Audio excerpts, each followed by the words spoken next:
귀한 찬양 감사드립니다. 오늘은 말씀을 묵상하는 것과 목장 운영을 하는 실제적인 그런 이야기에 대해서 말씀을 드리고 오늘 본문의 근거에서 말씀을 전하도록 하겠습니다. 누군가 저에게 말씀 묵상이 뭐냐고 묻는다면 저는 곰탕을 끓이는 거라고 대답을 하겠습니다. 곰탕 끓여보셨죠? 우리 여자분들은 곰탕 끓여보셨을 텐데 곰탕을 끓였을 때 처음 끓인 국물을 먹지 않습니다. 그렇죠? 떠 있는 기름기를 제거하고 거품을 제거하고 또 다른 풍성한 재료를 넣어서 두 번, 세 번 반복해서 약한 불로 오랫동안 그렇게 끓이게 됩니다. 그렇게 끓여야 깊고 진한 국물이 나옵니다. 그때 그 국물을 먹을 때 우리의 입에서 이런 감탄사가 나옵니다. 해보셨죠? 네. 말씀 묵상도 마찬가지예요. 여러분 말씀을 그냥 눈으로 한번 확 한번 읽어보십시오. 그 말씀이 여러분들에게 울림이 되던가요? 뭔가 마음에 이렇게 부딪히던가요? 그렇지 않죠. 그냥 한번 이렇게 훅 읽는 거는 내 마음에 울림이 오지 않아요. 뼈다귀를 오랫동안 우리는 것처럼 말씀 묵상도 그렇게 해야 되는 겁니다. 고요한 시간에 기대하는 마음으로 그 말씀을 읽고 또 읽고 반복하기를 하다 보면 마치 뼈다귀에서 진한 국물이 우러나오듯이 하나님의 말씀에서 진한 은혜가 흘러나오는 겁니다. 보네포 목사님이 쓰신 책 나를 따르라 서문에는 이렇게 쓰고 있어요. 나에게 절실한 내용이 되도록 읽으려면 무엇보다 천천히 읽어야 한다. 빠르게 스쳐가는 것이 아니라 마치 입안에 넣은 고기를 천천히 시간을 들여 씹듯이 천천히 씹고 또 씹어 그 맛이 완전히 입안에 녹아너도록 읽어야 한다. 그리고는 천천히 삼켜서 내 몸에 피가 되고 살이 되게 읽어야 한다. 그렇게 말하고 있습니다. 베네딕토 수련회에서도 성경을 천천히 읽는 것이야말로 하나님을 만나는 것이다. 그렇게 이야기를 합니다. 그래서 묵상이라는 단어가 영어로 메디테이션입니다. 되새김질한다 라는 뜻을 가지고 있습니다. 소가 되새김질을 하죠. 소가 한번 삼킨 먹이를 개워내어서 또 다시 씹습니다. 말씀 묵상도 마찬가지예요. 소가 되새김질을 하듯이 하나님의 말씀을 천천히 반복해서 천천히 씹고 또 씹듯이 그렇게 읽는 것이 말씀 묵상입니다. 두 번째는 말씀의 본문 안으로 들어가는 겁니다. 나니아 연대기 사자 마녀 그리고 옷장이라는 영화가 있습니다. 이 영화에 보면은 아이들이 집에서 숨바꼭질을 하는데 어떤 아이가 보지 못했던 한 낡은 옷장을 발견합니다. 그래서 그 낡은 옷장 안으로 숨어요. 그리고 옷장 깊숙이 숨다가 뒤로 확 넘어지는데 나니아라는 새로운 세계 속으로 들어가게 되면서 두 세계를 왔다 갔다 하며 그렇게 스토리가 진행이 되어집니다. 묵상이라는 것은 나니아의 그 옷장처럼 그 본문의 상황 속으로 내가 들어가는 겁니다. 그래서 제가 렘브란트 화가의 이야기를 몇 번 말씀을 드렸는데 이 렘브란트가 성경에 나오는 이야기를 작품을 그릴 때 거기다가 자기를 그려 넣었어요. 마찬가지로 우리가 하나님의 말씀을 묵상할 때 2000년 전의 이야기지만 유대 땅에 있는 이야기지만 그 상황으로 성령님이 우리를 끌고 가시는 거예요. 그래서 말씀 묵상을 하다 보면 다윗과 골리앗의 이야기를 묵상한다라고 가정을 한다면 우리는 대부분 내가 다윗이 될 겁니다. 그렇죠? 예. 그런데 골리앗으로 묵상해 보신 적 있으세요? 저는 골리앗이 돼서 묵상이 해본 적이 있어요. 그러니까 하나님이 우리 말씀을 묵상시킬 때 어떠한 것으로 우리를 끌고 가실지 모르는 거예요. 내가 항상 다윗이 아니에요. 말씀을 묵상하다 보면은 아, 내가 골리앗이구나. 그런 것을 경험케도 해주시고 그래서 내가 말씀 안으로 들어가게 되면 내가 가늠한 여인이 되기도 하고 교만한 바리사인이 되기도 하고 주님을 부인하는 베드로도 될 수 있는 겁니다. 그리고 그 말씀 안으로 들어갔을 때 거기 나오는 문제들과 상황 안으로 들어가는 거예요. 그래서 예를 들어서 12년 동안 혈루증을 앓던 여인이 있습니다. 그러면은 12년 동안 혈증을 앓는 여인이 있구나 이렇게 넘어가는 게 아니라 그 여인의 문제와 상황 속으로 들어가 보는 거예요. 그래서 12년 동안 혈루증을 앓았다고 하니 말씀해 보면은 모든 의사들을 만나보고 해볼 걸 다 해봤다고 하니 재산은 다 탕진했을 것이고 그 여인만 힘들었겠습니까?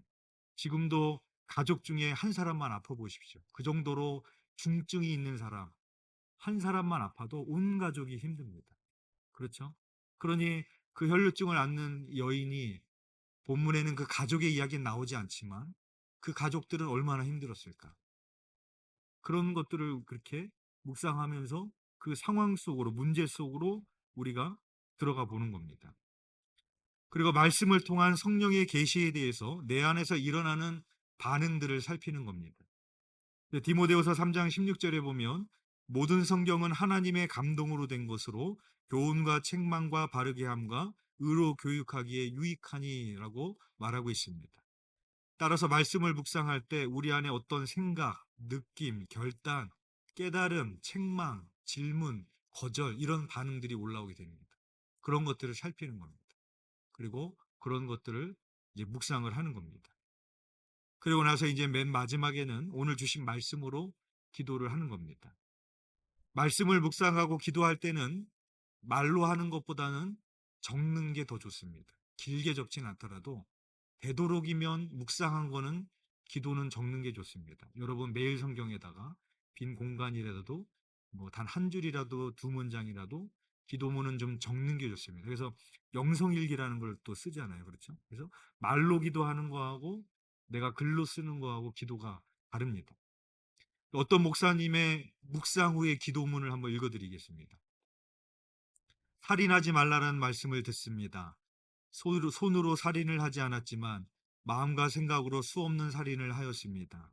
남을 미워하기도 하였고 시기하기도 하였고 분을 내기도 하였습니다.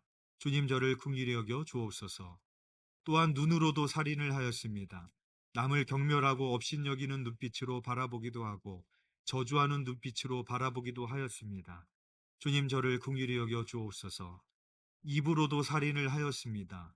남을 비방하고 저주하고 욕하며 상처 주는 말들이 하루에도 수없이 입을 통해 나오고 있습니다. 분노를 쏟아내는 말들이 제 입에서 떠나지 않습니다. 주님 저를 불쌍히 여겨 주옵소서. 주님 이제는 살인하는 삶에서 떠나기를 원합니다. 이를 위해 원수까지도 사랑하신 주님의 마음을 담기를 원합니다. 주여 저를 도와 주옵소서. 제 눈은 이웃을 항상 선하게 바라보게 하시고 제 입은 칭찬과 격려와 위로의 말들이 쏟아지는 축복의 입이 되기를 원합니다. 제 손은 손과 발은 시리와 절망에 빠진 자들을 일으켜주며 이 땅의 작은 자들과 동행하는 주님의 손과 발이 되기를 원합니다. 주여 도와주옵소서. 이런 묵상 일기를 쓰는 겁니다. 이렇게까지 길게는 못 쓰더라도 우리가 입으로 하는 기도하고 쓰는 기도가 좀 다릅니다. 특별히 묵상을 했을 때는 쓰는 기도가 정리가 잘 되고 좋습니다. 그리고 세 번째는 역동적인 말씀 묵상이 되어야 됩니다. 그래서 시편 1편 1절에서 2절 말씀에 복 있는 사람은 악인들의 꾀를 따르지 아니하며 죄인들의 길에 서지 아니하며 오만한 자들의 자리에 앉지 아니하고 오직 여호와의 율법을 즐거워하여 그의 율법을 주야로 묵상하는도다. 우리가 잘 아는 말씀이죠. 여기서 묵상이라는 단어가 히브리어로 하가입니다.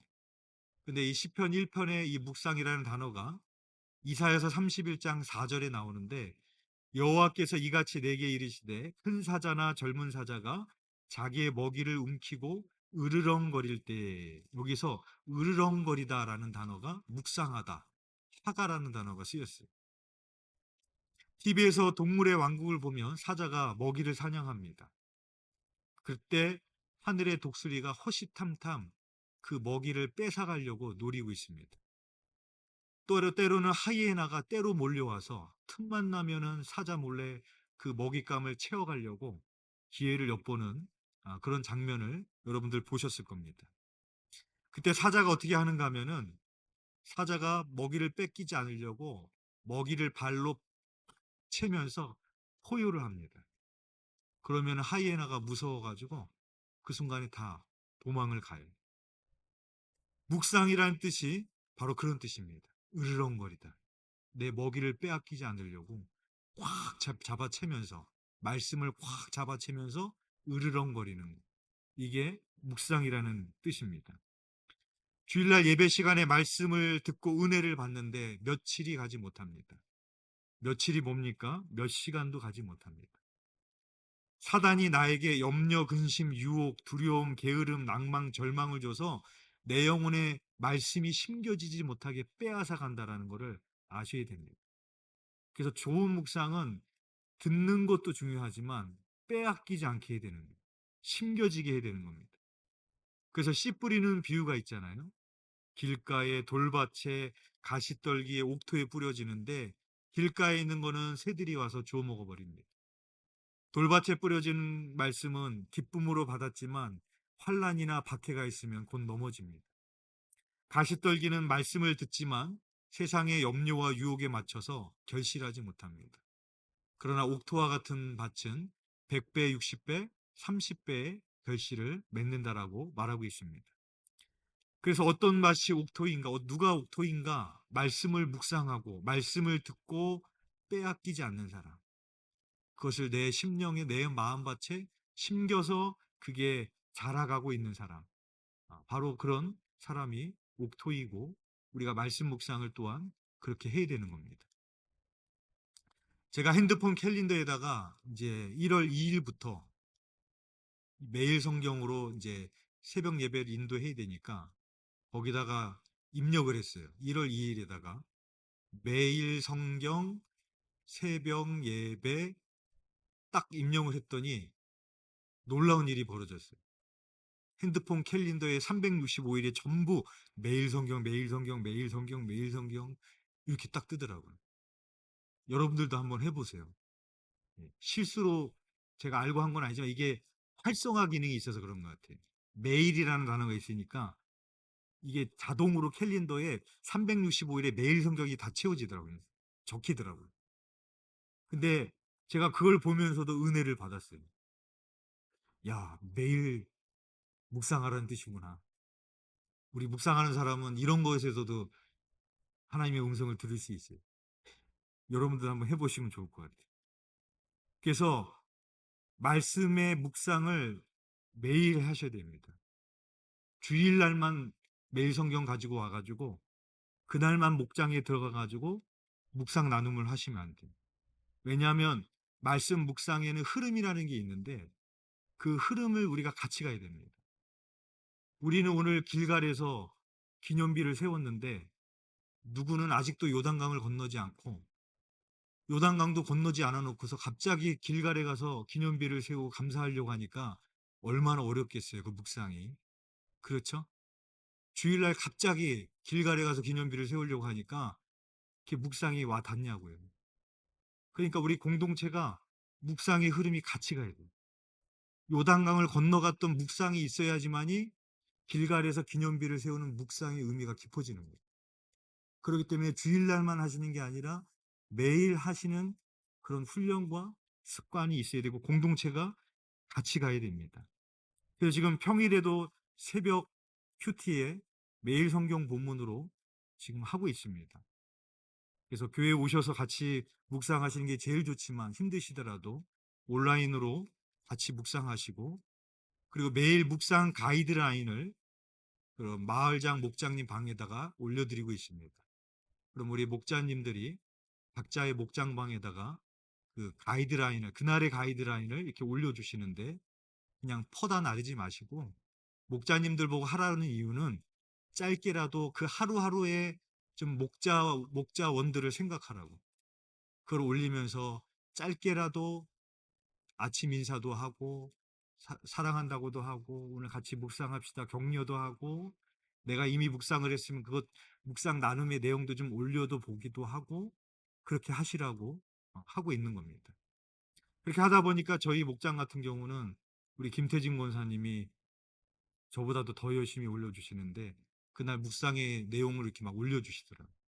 그러니까 여러분들의 목장 안에서 날마다 주일뿐만 아니라 좀 날마다 그렇게 브루톡에서 공유가 되어지도록 하셔야 됩니다. 그리고 저도 이제 주일이 되면 저도 특별한 때를 제외하고는 주일날 매일 성경 본문으로 설교를 할 겁니다.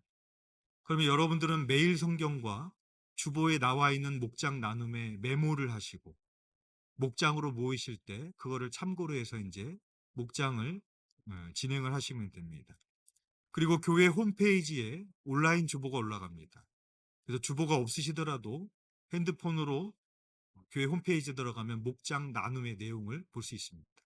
그러니까 핸드폰으로 보셔서 하실 수도 있고요.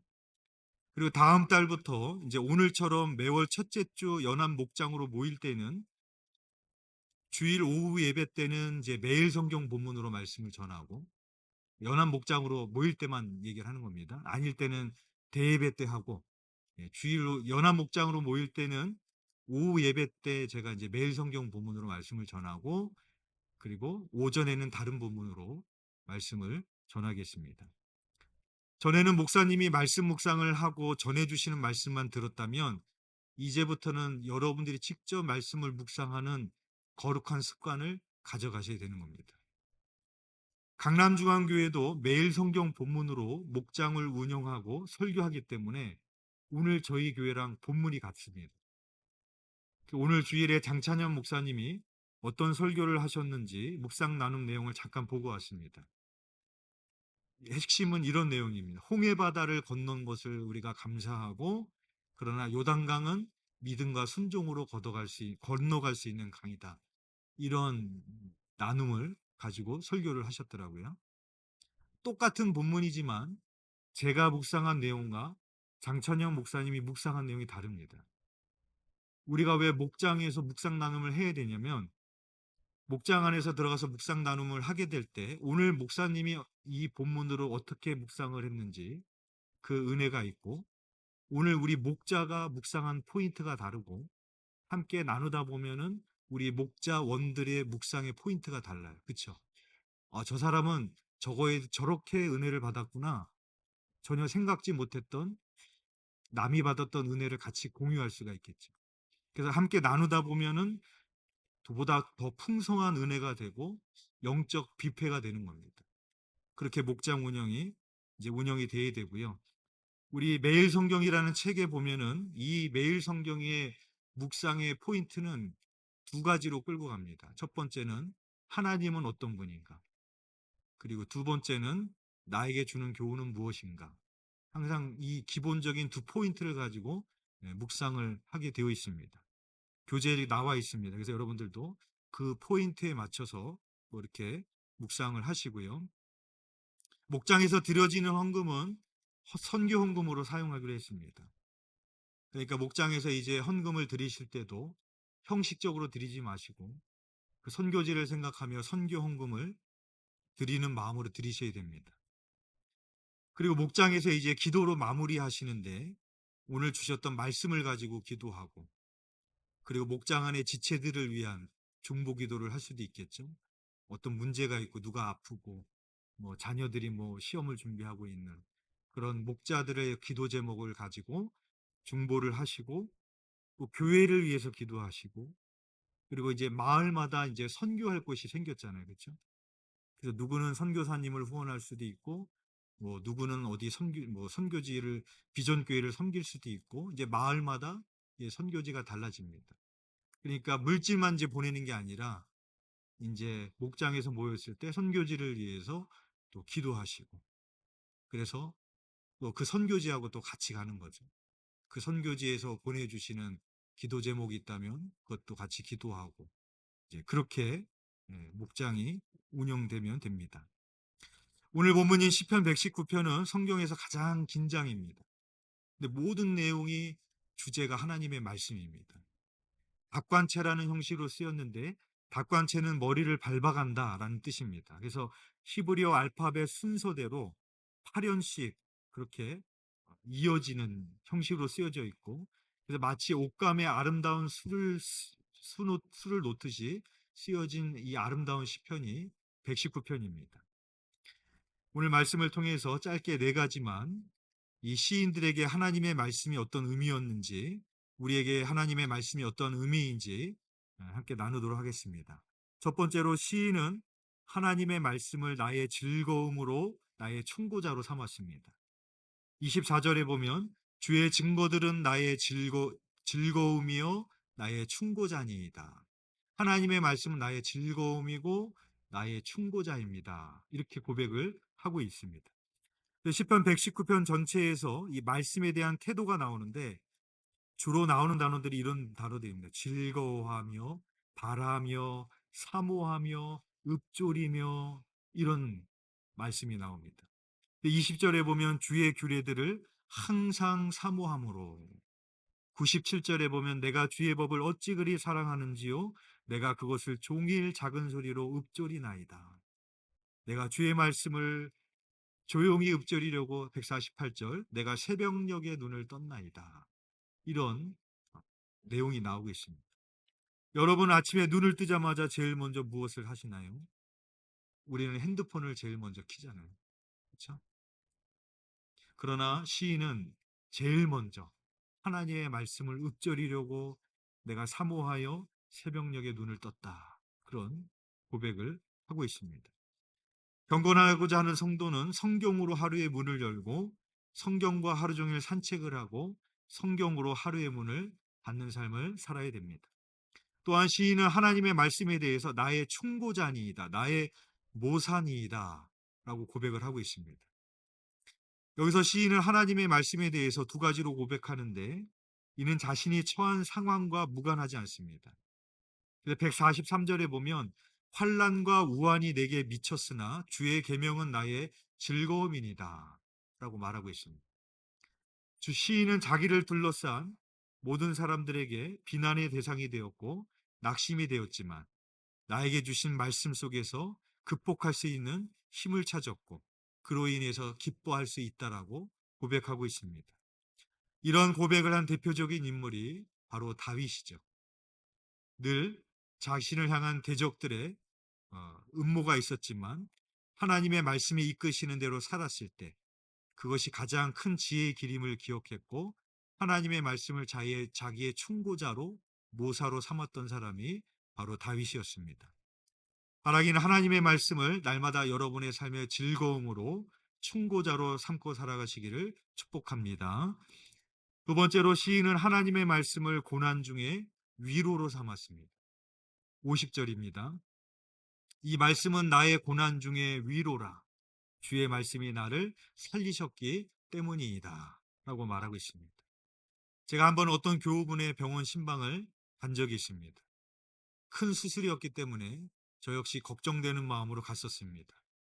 병실에 갔는데 마침 교우분이 화장실에 가셨는지 잠깐 자리를 비웠어요. 그 자리에 앉아서 이렇게 기다리고 있으면서 침대 주변을 이렇게 봤는데 그분이 가져오신 성경책이 커다란 성경책이 눈에 들어왔습니다. 저는 그 성경책을 보면서 그분의 마음을 잘 느낄 수가 있었습니다. 그분만 그런 것이 아니죠. 많은 교우분들이 병원에 입원하게 될 때 여러분 뭘 가지고 가시겠어요?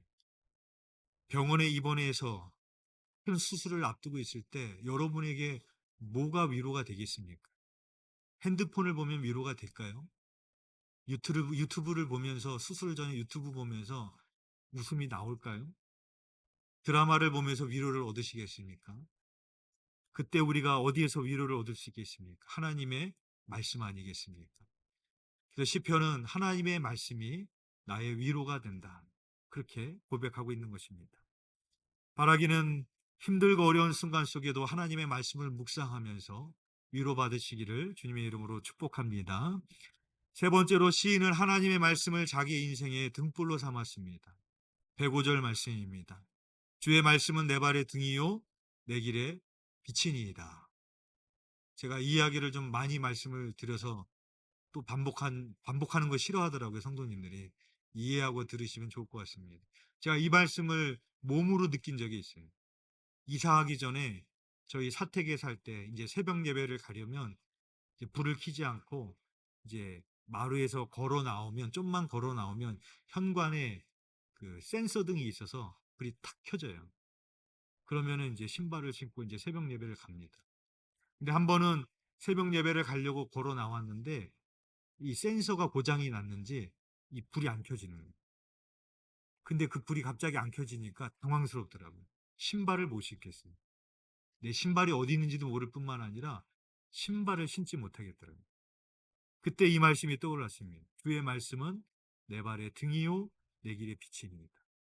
하나님의 말씀이 없고는 정말로 한 걸음도 갈 수 없구나. 이 어두운 세상에 정말로 한 걸음도 갈 수 없는 것이 우리의 인생이구나 라는 것을 저는 깨닫게 되었습니다. 아브라함이 75세에 아비본톡 친척집을 떠나갑니다. 그때 성경은 뭐라고 얘기하고 있는가 하면 아브라함은 여호와의 말씀을 따라갔다 그렇게 말하고 있습니다. 본 아비본톡 친척집을 떠나서 전혀 가본 적이 없는 미지의 땅을 향해서 가는 겁니다. 앞이 캄캄한 것 같은 보이지 않는 그 길을 어떻게 아브라함은 떠날 수 있었을까? 성경은 말해주고 있습니다. 말씀을 따라갔다. 순종함으로 따라갔다. 그래서 아브라함이 믿음의 조상이 될 수가 있었습니다. 바라기는 2025년도 나의 생각이 아니라 여러분의 의지와 노력이 아니라 하나님의 말씀을 등불 삼아 걸어가시기를 주님의 이름으로 축복합니다. 마지막 네 번째로 시인은 하나님의 말씀을 영원한 진리로 삼았습니다. 160절입니다. 주의 말씀의 강령은 진리오니 주의 의로운 모든 규례들을 영원하리이다 라고 말하고 있습니다. 바사왕 고레스는 이스라엘이 70년 포로 생활을 마치고 돌아오게 될 것에 대해서 이사야 선지자가 200년 전에 예언을 합니다. 또 예레미야 선지자 입을 통해서 말씀하게 합니다. 실제로 하나님의 말씀이 역사 가운데 성취됩니다. 하나님의 말씀은 반드시 성취된다는 것이 인간의 역사에 의해서 이미 증명이 됐습니다. 산을 올라갈 때는 목적지가 보입니다. 정상이 어느 정도 보여요. 요즘은 산에 등산하다 보면 정상까지 뭐 몇 미터 남았다라는 그런 표시도 나옵니다. 어디로 가야 되는지, 얼만큼 왔는지, 얼만큼 남았는지 알 수 있습니다. 그러나 우리의 인생은 등산이 아닙니다. 광야의 길을 걸어가는 거예요. 광야는 얼마나 왔는지가 보이지 않습니다. 광야는 얼만큼 가야 되는지도 보이지도 않습니다. 또 광야는 지도가 통하지 않는 곳입니다. 거대한 모래풍이 불고 나면 모래 언덕이 여기 있던 것이 다음날 이쪽으로 옮겨지고 지형이 바뀌는 곳이 광야입니다. 이때 필요한 것이 무엇이겠습니까? 변하지 않는 것, 흔들리지 않는 것, 영원한 것입니다. 그래서 성경은 풀은 마르고 꽃은 시드나 하나님의 말씀은 영원하리로다라고 말씀하고 있습니다.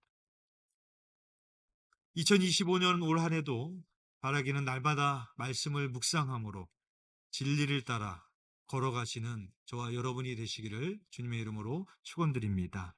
기도드리겠습니다. 사랑하는 은혜가 풍성하신 하나님, 새해를 시작하며 그냥 시작하게 하지 아니하시고 우리가 하나님의 말씀을 묵상함으로 또 목장 안에서 또 말씀을 함께 나눔으로 우리 공동체가 그 말씀을 따라 걸어가게 하시니 감사를 드립니다. 올 한 해만 우리가 하는 어떤 행사가 아니라 어떤 시스템이 아니라 앞으로 우리의 인생길 가운데 오직 하나님의 말씀만을 주야로 묵상하며 그 말씀의 인도하심을 따라 순종하며 걸어가기로 결심하는 2025년 한 해가 될 수 있도록 인도하여 주옵소서. 목장 안에서 말씀을 나눌 때마다 풍성한 말씀의 은혜가 나눔이 있게 하여 주시고 또 교회를 위하여 선교지를 위하여 또 목장의 목자원들을 위해서 함께 기도할 때 그 기도를 통하여 응답하시는 하나님의 역사도 풍성하게 일어날 수 있도록 주여 역사하여 주시옵소서. 주님께서 이루실 줄 믿사오며 예수 그리스도의 이름으로 기도드렸사옵나이다. 아멘.